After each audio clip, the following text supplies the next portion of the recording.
In this video, we're going to explore the Teams portion of Microsoft Teams. Bit confusing with the naming here, but Teams, the application, is capable of an awful lot of things, and part of that is being able to build collaborative workspaces.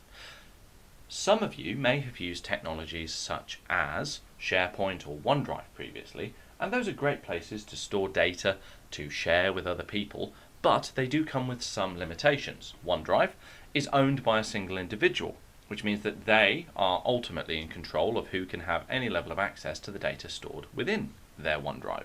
SharePoint, while an excellent platform, is quite unwieldy and not particularly user-friendly if you're fresh to it.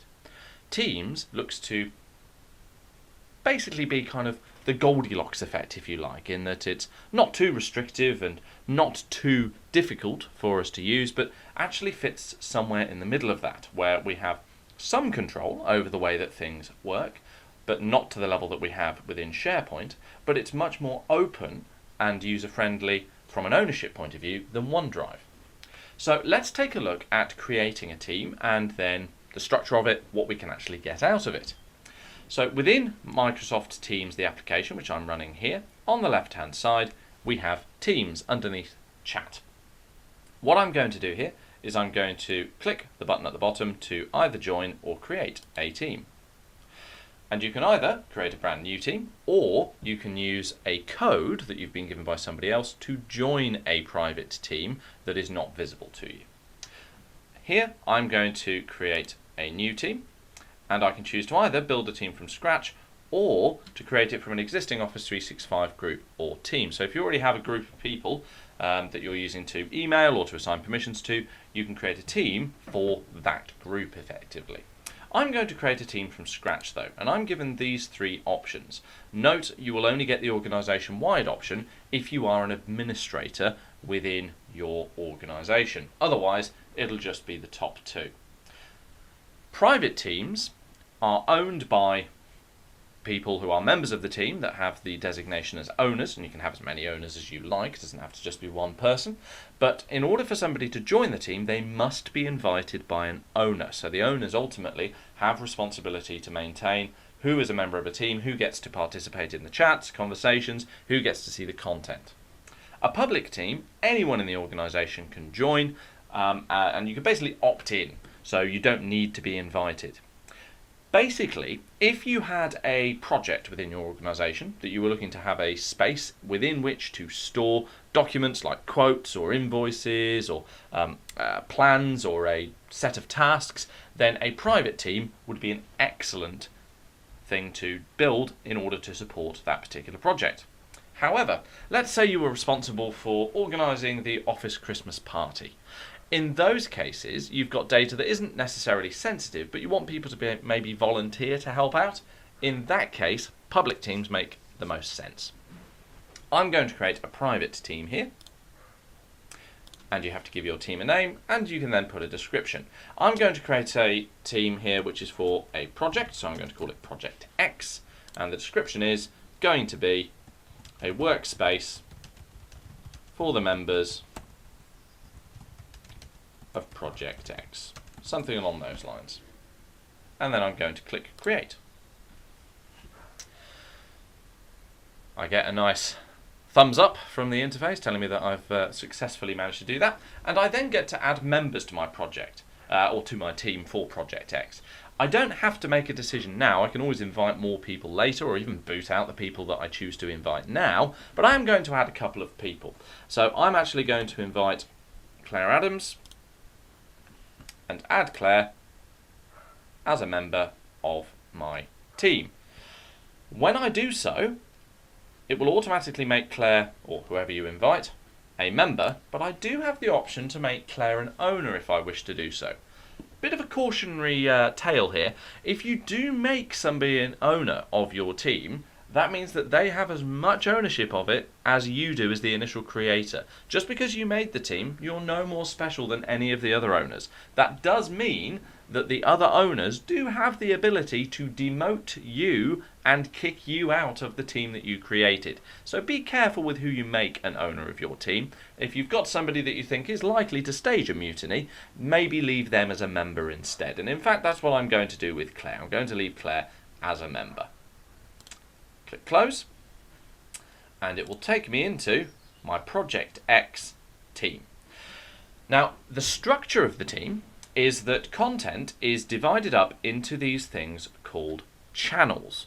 You always get a general channel, that's always the one you start with, but you can create additional channels if you wish to do so. Think of these as being like folders, and within each of those folders you will have content that relates to whatever that folder name is. It's just a way of logically dividing up your content. With a recent update to Microsoft Teams, you can also, when creating one of these channels, set permissions so that only some members of the team are able to access it.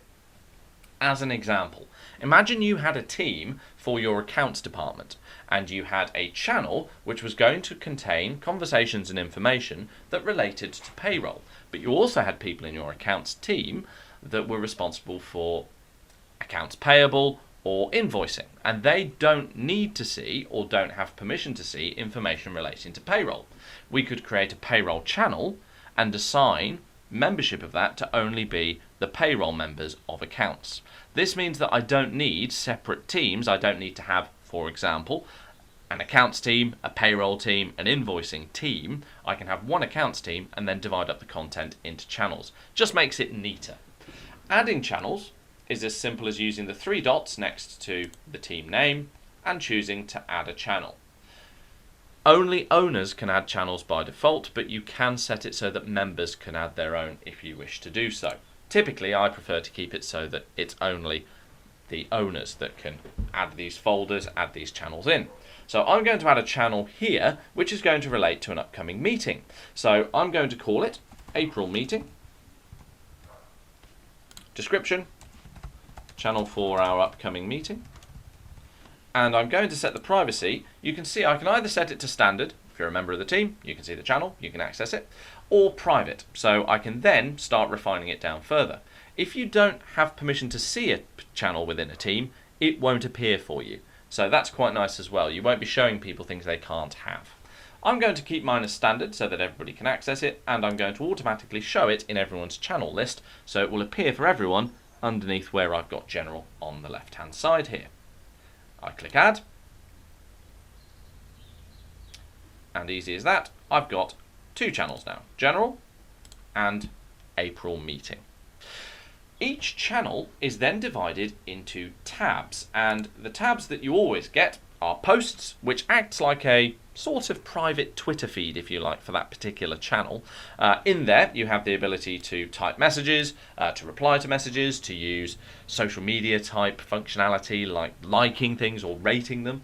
So you can also tag people using the @ symbol, and you then have the ability to basically choose them from a list that appears, type messages, and what happens with that is that the person to whom you have, or the person you've tagged, will receive a notification. If they're not currently in Teams, if they're not currently looking at it, it will actually show up under activity that they've got something that somebody's mentioned them or tagged them in something along those lines.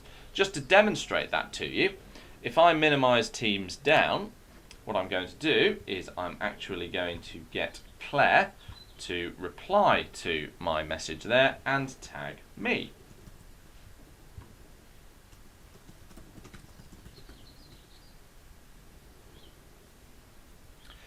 And you can see, hopefully, there we go, I get a little pop-up notification. I've been mentioned in that channel, in that team, and down at the bottom I get this little red circle on the Teams icon. It even flashes at me a bit, telling me there's something that needs my attention. And it will go into my activity, and it will also show me a little @ symbol. There we go, and I can see exactly what it is that has happened that needs my attention. There we go, so I can see that Claire replied to my message. Good stuff. Within here you also have the ability to attach files. Those actually go into the Files tab, which is basically a SharePoint document library, or more specifically a folder in a SharePoint document library accessible by members of the channel, where you can store documents that are then owned by all owners of the team and can be accessed by any member of the team who has access again to that channel. You also have the ability to use stickers, emojis and animated GIFs if your organisation has left those on. And you can also schedule meetings or even spontaneously launch a meeting, but more on that in another video. Other tabs that we've got is the Files tab. Unlike OneDrive, which is owned by a single individual, a Teams Files tab on a channel is owned by all owners of the team, which is quite nice. You also have the ability within here.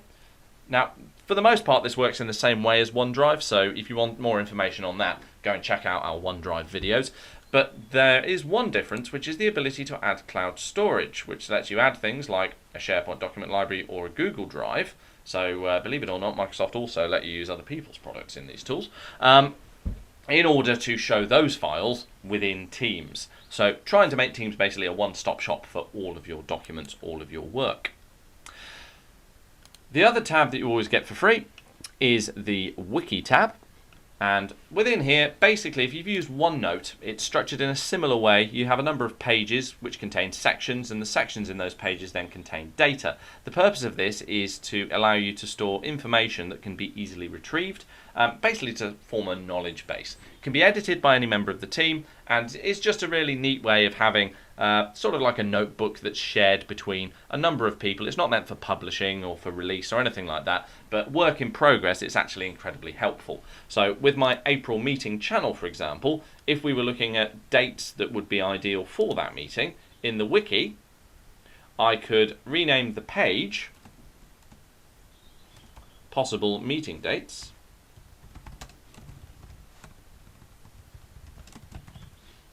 with a section of Jason can do. And then in the content, within there, I have the ability to type, right, well actually, I can do the 5th of April 2020 from 10 to 1. That works well for me. And then likewise, anybody else that's in the same team will not only be able to see what I'm getting up to, but they will also be able to add their own information in there as well.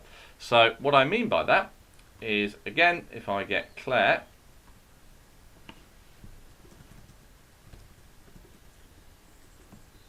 to add some information in,